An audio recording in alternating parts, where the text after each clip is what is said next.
everybody, welcome to today's story time. We're now on the second book in the Universal series and we're reading A Locket of Love.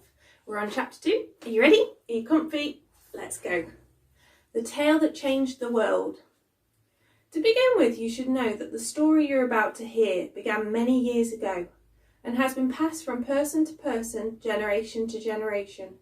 It continues to bring magic to millions of people's lives, and I'm sure it will continue to be told for many years from now, Nana O said, proud to be part of the heritage of this legacy. Molly was leaning forwards with her elbows resting on her knees and her hands cupping her head, barely blinking as she became captivated in what her Nana O had said. Does this mean I'm now part of the legacy? Molly asked, curious of what this meant. Well, that is your choice. If you share this story with someone else, you have become connected to all those who have been part of this story from the past, present and future. Molly sat quietly, not fully understanding how a story could connect so many people. She decided she would save that question for later, as the anticipation and excitement was building inside of her like a volcano that was about to erupt. Nana sat quietly for a moment, watching Molly become more restless. However, she enjoyed adding some suspense to the story that she was about to tell. The story begins with a man called Jacob. He was out walking as he did every day with his dog, along a dirt track that wound over the rolling hills. As he casually walked along the path, watching his dog bound up and down the hillside, he let out a sigh as he got a tingle in his stomach. This was his time during the day, just to have some peace and quiet from life, from his wife asking him to do jobs, the kids wanting to play, and his annoying boss, always picking faults with his work. He looked down at his dog that had returned and was now back by his side, obediently waiting his next command. Go on, you. Go and have some fun. One of us might as well, Jacob said as his dog continued to trudge along the muddy path. As he walked, only hearing his own footsteps squelch in the mud, he became preoccupied with thinking about the day he had had. As he recalled the argument he had had earlier with his boss, as he became engrossed reliving the argument again in his mind, he kicked a small rock that was in his way on the path with frustration. As the rock rolled away, a piece of mud flew up and then went splat on his trousers. Just my bloody luck! I have just had these cleaned, he exclaimed in anger. As he tried to wipe off the mud, instead he smudged and smeared it even more into his trousers. He threw his hands up in the sky. Why? Why me? Can you pick on someone else for the day? He said to the clouds that were gently floating through the sky. As Jacob took his next step, he hadn't noticed his dog return and sit in front of him, waiting. Jacob spotted the dog just as his leg was in mid-air, but it was already too late. He quickly took a step to the side, causing him to wobble off balance. He landed with a thump on his bum in the mud. He lifted his hands to survey the damage and saw dirt and sloppy mud dripping off his fingers. Jacob let out a big sigh. If it had to be anyone else, it would have been funny, but not for him. This was just one more piece of bad luck to add to his day, week, even life. He looked to his left, as his dog was sitting in the same spot, with his ears pricked up and head tilted to one side, staring right back at him. What are you looking at, mutt? He grunted. The dog barked in response to his words. Jacob began to stand up, covering himself in even more mud in the process. As he came to an upright position, something caught his eye, something that glistened in the mud where the rock had been. The man took a second glance and reached down, moving a lump of clay out of the way, and there laid a silver locket. He picked it up as a chain intertwined between his fingers. That's pretty, he said to himself, trying to wipe off the mud that was covering the locket on his already muddy trousers. He looked around to see if anyone else was there. He looked down the hill where you could see the path winding, continued to weave its way through the land. No one was there. I'll leave it at the gate at the bottom of the path where the car park is, in case someone comes back for it, he said to himself as he placed it in his coat pocket and continued to walk. As he made his way along the footpath, his mind meandered back to what waited for him at the bottom of the hill. He let out another sigh as he watched his dog bound around with excitement and joy at the different smells splashing through the puddles, watching mud fly up and cover his fur. I wish I could be more carefree like you, he mumbled to himself as the dog came bounding back to him. The dog barked and nudged the man's hand, so it became placed on the dog's head, signalling for a stroke. The man smiled and ruffled the dog's fur, covering him in even more mud. Come on, you, we'd best be heading back, or they will think I've done a runner. Jacob picked up the pace as they walked the last bit to the car park. As he reached the car, he pulled out his keys and the car lights flashed as it unlocked. He lifted the car boot door and the dog jumped straight in and laid down. The man looked at the different coloured dog that was now in his car, stained with mud, compared to the dog he had begun the walk with. I think you'll need a hose down before you're allowed in the house, the man said to the dog. The dog put his paw over his nose in protest. The man chuckled as he closed the boot and made his way round to the driver's side. He shook his head. Sometimes, I swear you understand what I'm saying, he muttered to himself as he thought about the dog's reaction. Jacob climbed in, smearing mud on the leather seats. He suddenly became surprised as he found himself just smiling instead of his usual reaction of grumbling. It'll wipe off, he thought as he began to reverse. Just as the car was in motion, another car came straight behind him, cutting him up. Jacob slammed on the brakes, sending the dog flying into the back seat. He looked in his rearview mirror and was just about to start shouting to the other driver as he felt his usual hatred towards people build. But then he found himself instead waving the person as they passed him by. That's weird, he thought, as he realised the way he had just reacted. He shook his head. The stress of everything lately must be making me act weird, Jacob said dismissively. Jacob started to press the accelerator and continued to reverse, turning the car. He made his way out of the car park. As he drove along, he noticed the lovely spring flowers along the roadside, the trees starting to get their spring leaves. I didn't realise how beautiful this road is, he said as he looked in the rearview mirror at his dog in the boot. The dog got up and rested his head on the back seat. The man continued to drive, admiring his surroundings as if it was the first time he had ever seen nature's true colours. As he reached his house, he pulled up onto the driveway and the car became silent as he turned off the ignition. He looked through the window screen at the house in front of him and what lay ahead of him, behind that front door. He got out the car and headed round to the back. As the car boot door opened, the dog jumped out, stopping straight away to have a shake. As his whole body shook, sending pieces of mud flying into the air, Jacob turned his back to avoid getting his face splattered with clay. He closed the boot door with a slam, slipping the keys into his coat pocket, and then made his way to the garden gate where the dog was already waiting. As he made his way through, the dog zoomed past him towards the back door. Ha, wishful thinking, Jacob sung. As he entered the back garden, he made his way to where the hose pipe lay, reaching and taking hold of it and turning it on. The dog didn't move from where he was stood by the back door, staring at Jacob. You created it, Jacob said, clicking his fingers to signal for the dog to come and sit by his side. The dog slowly made his way over where his head hung low. When he reached him, the man showered him in water, watching as the clear water turned brown with all the mud being washed off. As Jacob reached for the tap and turned it off, he surveyed his dog. As he stared, he smiled. The dog looked half the size compared to before, as all his fur was stuck to his body. The dog seized the opportunity, and just before the man had a chance to move out of the way, the dog shook again, and his vibrating body sent water droplets flying through the air. Ah, Jacob squealed, and then couldn't stop himself, erupting into a belly-roaring laugh. The back door was flung open and a young girl appeared. She looked up and down at her dad, covered in mud, and their dog wet through.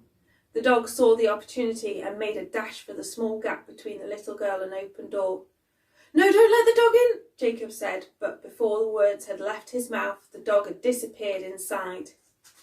The dog returned a moment later as his wife brought him back out by his collar with a towel in the other hand. She handed Jacob the dog and the towel, not saying a word. She didn't need to. However, as her look spoke 1,000 words, Jacob smiled sheepishly.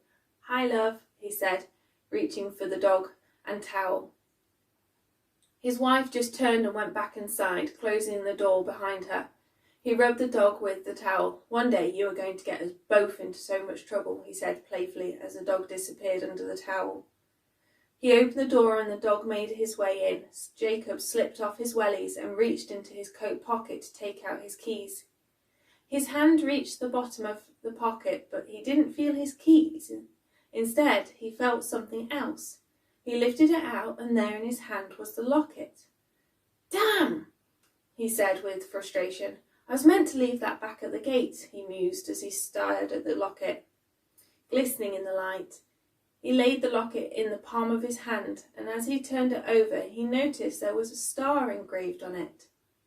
"Maybe there's a picture inside of who it belongs to give me a clue." He began to recall the different people he saw regularly walking their dogs along the same path. He made his way into the kitchen and fetched the cloth, resting it by the sink. He started to wipe the locket, and the locket began to transform from a dull to a shiny and gleaming. Jacob took hold of the clasp, and the locket made a click sound as it opened up. Jacob stopped and stared at what he saw. There was no picture inside, but there was a small strip of paper. He gently took out the piece of paper and lifted it up. Molly's mum appeared at the doorway to the living room, surprising Molly and Nana O out of their story and back into reality. "Another 10 minutes and then we'll have to go," Molly's mum said with relief in her voice. Molly just about to protest, but before she could, she made an interjection. 10 minutes, this time saying it more sternly. "Yes, Mum," Molly replied, feeling gutted. She turned back to Nana O. "What did the piece of paper say?" she said eagerly. "Maybe we should leave that for the next time I see you," Nana O said, knowing full well the reaction she was going to get off Molly. "No!" Molly exclaimed. "I won't be able to last that long," she continued. Nana O began to chuckle as she saw the sparkle of excitement return to Molly's eyes, as she once again got lost in the land of dreams, which took her away from her present troubles. "Very well. Where was I?" Nana O said, staring back into the fire. "Jacob had just opened the locket and lifted out a piece of paper with some writing on it," Molly said impatiently. "Ah, yes, I remember." Just as she began to focus on the words written on the piece of paper, his wife came rushing into the kitchen like a whirlwind. She suddenly stopped and looked over at her husband, who was standing looking confused, still in his outside jacket covered in mud. "What's that?" she asked. He quickly closed the locket and stuffed it back in his coat pocket. "Nothing, I just found something as I was walking. I'm going to leave it on the gate tomorrow. I meant to leave it today, but I got sidetracked." His wife gave him the once-over. Even though she didn't believe his story, she had more important things to be getting on with, Nana O continued. "No, Nana O, that's not how it goes. He reads the note and then his wife enters," Molly said with a cheeky grin, desperate to know what was written on the piece of paper inside the locket. "Is that so? And who is the storyteller?" Nana O said, trying to conceal her smile. "Shall I continue, Nana O?" "Yes, please," Molly said quickly, not wanting any more delays. Jacob made his way back into the utility room and took off his coat, hanging it above his wellies. He looked behind him. No one was there. He put his hand back in his coat pocket and took out the locket, opened it up and took hold of the piece of paper again. He lifted it to the light and read, "Love is your answer, wishes come true, as you remember the place that connects me and you." "What?" the man said, surprised. He repeated it aloud and looking out the window to try and make sense of the words. With a puzzled look, he quickly put the piece of paper back in the locket and placed it in his coat pocket, spinning round his head back into the kitchen to be greeted by his family, who had already begun to gather around the table for dinner.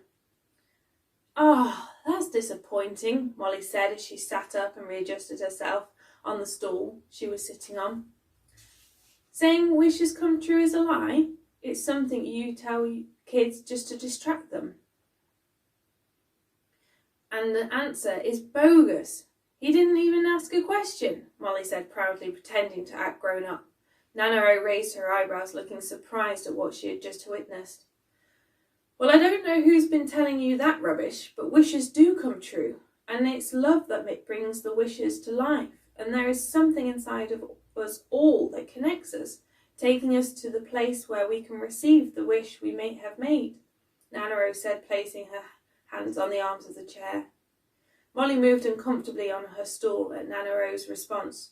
She thought that wishes coming true was just hearsay. Nanaro watched as a confusion settled on Molly's mind.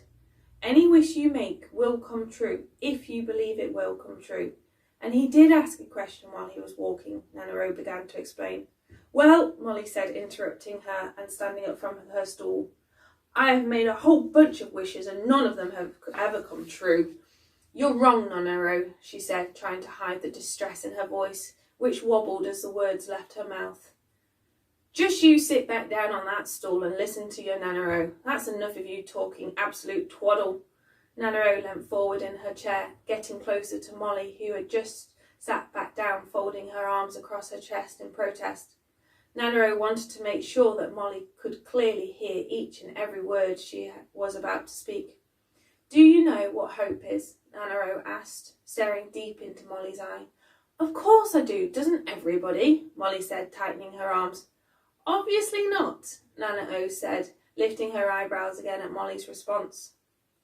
Molly shifted her gaze as she felt the power of Nanaro.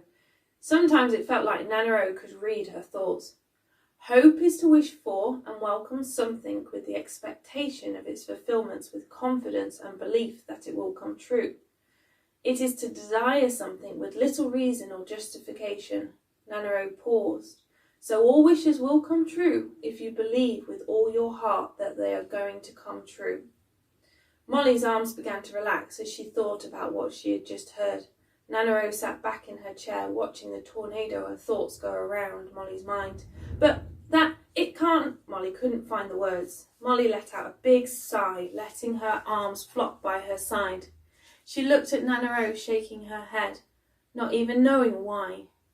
Nanaro's head lifted back as a roar of laughter flung out of her back body, echoing around the room. "It's not funny, Nanaro," Molly said, trying to comply with her urge of joining in the laughter too. Nanaro tried to respond but couldn't fit the words in between her laughs. Molly sat there watching her Nanaro in hysterics. She sat waiting and waiting some more. Eventually, Nanaro began to calm down, with a laugh now and then escaping into the air. "So are you going to tell me what was so funny?" Molly said sternly, not amused at all by Nanaro's antics. Nanaro readjusted her position in the chair, wiping the tears from the side of her cheeks from the laughter. "Well, they say people are more educated today, but all I see is they are being well educated in twaddle," Nanaro said as she began to giggle again. Molly looked at her, not knowing what her Nanaro was talking about. Molly started to become frustrated with her Nanaro and said, "Can we just get back to the story, because I've got to go soon?" Molly wasn't enjoying the feeling of confusion flowing around her body, and she looked back at the door where she was expecting her mum to be standing. Nanaro coughed, clearing her throat again. Yes, of course. As he sat at the table, he listened to his wife trying to negotiate with the children to eat their dinner. As they fidgeted around, Jacob kept quiet, watching the chaos whirl around him. When he felt a foot kick his knee, he looked across at his daughter, who had suddenly become engrossed with the dinner on her plate whilst trying to hide her smirk. He leant down, rubbing his knee. "Could you just help for 1 minute instead of disappearing into your thoughts?" his wife interrupted him. He snapped out of his daydream and started stared blankly at her. "Sorry, what did you say?" I know, thinking," his wife finished his sentence for him. She screeched the chair back, grabbing the plates and heading towards the sink. The children saw their cue and leapt into action back to their toys. "Maybe you could help by doing bath time," his wife said, not looking back as she stared out the kitchen window. She was trying not to let tonight turn out like every other night, a raging fight, saying words of hate they both didn't mean. Jacob continued to stare at her for a moment and thought that this was not the time to disagree with her. He slowly pushed back his chair, stood up and made his way into the playroom, where he began the obstacle course of trying to reach the children without injuring himself on toys. He took a step on one small free space of carpet that wasn't occupied by a toy. As he was just about to take the next step, a remote-control car came whooshing by his foot, causing him to lose his balance. He suddenly grabbed hold of the door frame and before he fell over. "Right, you guys, you have 60 seconds to get upstairs and undress ready for bath," Jacob bellowed. The kids froze and stared at their dad. They quietly put their toys and took it down and took each other's hands as they made their way out of the playroom and up the stairs. As they disappeared out of sight, Jacob turned and started to knock his head against the door frame. As the shame and guilt began to poison his body, "Why am I so stupid?" he said to himself. He immediately regretted what he had just said. He knew his time was precious with his children, and instead of joining them having fun, he killed the joy all around. He pushed off from the door frame and began to make his way across to the stairs. As his foot hit the first step of the stairs, he heard the children upstairs mumble, "Quick, he's coming!" and tiny footsteps pitter-patter across the landing. He took hold of the banister and pulled himself up whilst his head hung low, as he felt all life leave his body. As he neared the top, he looked up to see the two of them stood with their towels in one hand and pyjamas in another, ready for inspection like they were on parade. He paused as he could find no words to restore the life and love in the room that was now lost. Even sorry wasn't the right place to start. Finally, concluding in his thoughts that just staying quiet was the best option, he managed to give a weak smile as he passed them and went to the bathroom to start to run the bath. As he watched the bath fill with water, he turned to the two of them who had followed him in. "Do you want some bubbles?" "Yes, please, Daddy," the little girl replied as she glanced across to her brother, who gave her a reassuring wink. In that moment the man died 1,000 deaths as he saw the effect that his words downstairs had caused. He saw such fear in innocent eyes. As he added the bubbles, he swirled the water round, watching the bubbles grow, wishing there was a way to make amends for his actions. The children carefully put their toes into the water, testing the temperature, but also testing their dad to see if it was okay to get in. They slithered past him and sank deep into the bath water, enjoying the warmth of the water wrapping around their bodies. The brother took hold of the soap and started to make it froth and wash his sister. Just then a single tear escaped Jacob's eye as he watched the compassion and love between his two children. He turned to look out of the window and caught the tear with his finger before it began to cascade down his cheek. As he sat, he got a strange feeling in his stomach. His gaze fell on his wife's makeup bag on the windowsill. Then a smile swept across his face. He knew exactly what he was going to do. They were going to paint the room with fun. Jacob reached for the makeup bag and emptied the contents onto the windowsill, ruffling through the contents for something to write with. The mascara hit the floor. A little hand reached and picked it up, putting it on the edge of the bath. "Ah, there it is," he announced with excitement. The two children looked at each other with confusion and then back at their dad. Before they could ask what it was he was looking for, they saw two socks fly across the room. Their dad swiveled on the edge of the bath and dunked his feet into the bathtub. Rolling up his trouser legs, he sent a small tidal wave towards the children. "Dad!" they screamed as it splashed their faces with bubbles, causing them to giggle. They watched their dad bring a lipstick from behind his back and took the lid off with a pop. He leant forward and wrote da with a letter in each tile on the bathroom wall. "Oh, you are going to be in so much trouble," the little girl said excitedly as she repositioned herself to get a better view. The dad leant forwards, writing TROUBLE next to it. The boy piped up, "Add the word tractor." "And pony," the girls shouted, joining in. Then they all began to shout words. "Pooh," the boy said. "Unicorn," the girl added. "Family," the dad continued. He stood up in the bath so he could reach new tiles.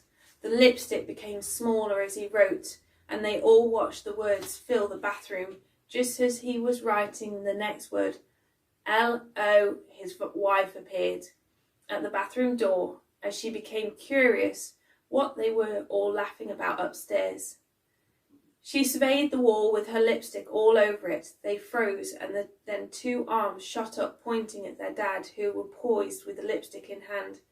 He watched as her face transformed from shock to thunder. As she felt the words about to erupt out her mouth, she turned around and went into the bedroom, as she knew what she was about to say wasn't for children's ears. Jacob suddenly turned to his two children in the bath and in a cheeky voice answered back, "Snitches, snitches." "You're in trouble, you're in trouble," they replied. Suddenly they heard their mum shout from the bedroom, "Bedtime!" They all sprang into action as the children leapt out the bath, grabbing their towels, spilling even more water onto the bathroom floor. They quickly towelled themselves dry and slipped on their pyjamas, finishing by running into their bedrooms, diving into their beds and snuggling under their duvets. Jacob stepped out of the bath as he placed the lid back on the lipstick and put the makeup back in the bag. He walked into their rooms, leaving water footprints on the carpet, and with his trousers still rolled up, he leant over, giving them each a kiss goodnight. "Night, you two." "Night, Dad," they said in unison. "Love you, Dad," a little voice whispered as he pulled the door closed. He made his way back into the bathroom. He looked at the wall and couldn't help but chuckle to himself. He suddenly felt something being thrusted into his stomach and looked to his left to see his wife with a bottle of cleaner and a cloth. He reached up and took hold of the bottle. "You made the mess, you clean it up," she said sternly. He leant across, kissing her head. "With pleasure," he said, stepping back into the bath and spraying the wall with cleaner. He listened to his wife's footsteps as they went down the stairs. He started to hum while he cleaned the tiles, smiling as he read the words, and felt a happy tingle of happiness inside. As he was just finishing wiping the wall, he made a mental note. Next time, don't choose a bright red lipstick. Use a lighter shade of pink, as he scrubbed the last letter. Jacob reached across and pulled the plug, watching the water disappear down the plug hole in a swirl. As he stepped out of the bath, he reached to pull the cord for the light, and darkness descended on the bathroom. Jacob made his way down the stairs, but now there was a spring in his step, and as he continued to hum a tune that rang in his heart, he walked into the kitchen, taking hold of his wife and swinging her around as they began to dance around the kitchen floor. She was taken aback as she twirled around the room, still holding the orange for the children's pack-up lunch in her hand. He finished his tune, sealing it with a kiss, and turned away to go and sit at the kitchen table. Jacob's wife went back to making the packed lunches, as she ran through all the jobs she still had left to do this evening, ready for tomorrow. Jacob sat at the table, still humming his tune, and the words continued to play like a broken record in his head. "Love is the answer, wishes come true, as you remember the place that connects me and you." "Right, time to go," a voice said behind them, making Molly and Nanaro jump. They turned round to see Molly's mum stood in the doorway with her coat on. "Now," she said, as she saw neither Molly nor Nanaro make any movement.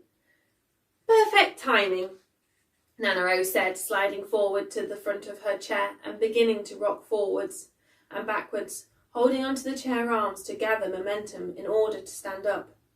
With one final push, she pushed off from the chair arms to a standing position, taking a moment to find her balance. Molly stood up and took the stool back to where she got it from, then made her way across to the living room to where her mum was standing.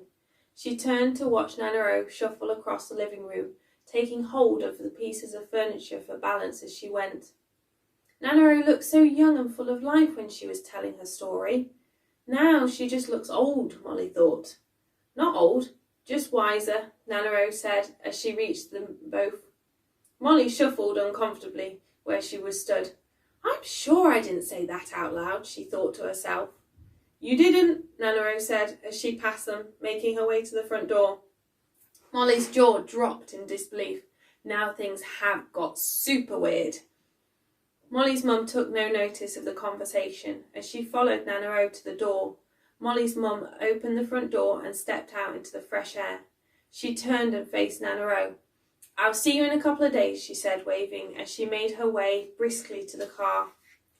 Molly stood in front of Nanaro, still trying to figure out how she had known what she was thinking. Nanaro stared at Molly, admiring such a bundle of love. How grateful she felt for having the chance to spend time with her. Will I be seeing you in a couple of days, or will it be another year again? Will you tell me the rest of your story? Molly asked. She normally hated coming to see her grandma, but for some reason she had started to see her differently. A new side of her she had never seen before, Molly thought. That's because you weren't ready to receive the information, Nanaro responded. And yes, you have my word, I will tell the rest of the story. How do you do that? Molly exclaimed, throwing her hands up in the air in disbelief. Nanaro began to chuckle. You'll soon know. Molly turned and began to walk down the path. After she had taken a couple of steps, she stopped, turning round to look back at Nanaro standing in the doorway of her cottage. Molly ran back to Nanaro, flinging her arms around her waist, not saying anything but sharing so much. Then she turned and took off, back down the garden path to where her mum was waiting in the car. Molly reached for the car door. As she took hold of the handle, she received a static shock. Her hand flew off the handle and she shook it in the air. That's not happened before, Molly said as she tentatively took hold of the car door handle again. This time there was nothing. She opened the door and slid onto the back seat. As she pulled the door closed, she heard her mum say impatiently, "Any time today." Molly quickly pulled the door shut and put on her seatbelt. As the car started to move forward and they began to drive back down the lane. They drove past a tree that had grown on the side of the road, and there on the lower branches sat an owl. That's odd, Molly thought. Mum, do you only see owls at night? Molly asked, turning in progressively further away. Yeah, normally. Why? She asked. No reason, Molly replied. Molly watched the cottage getting smaller and smaller and out the back window of the car.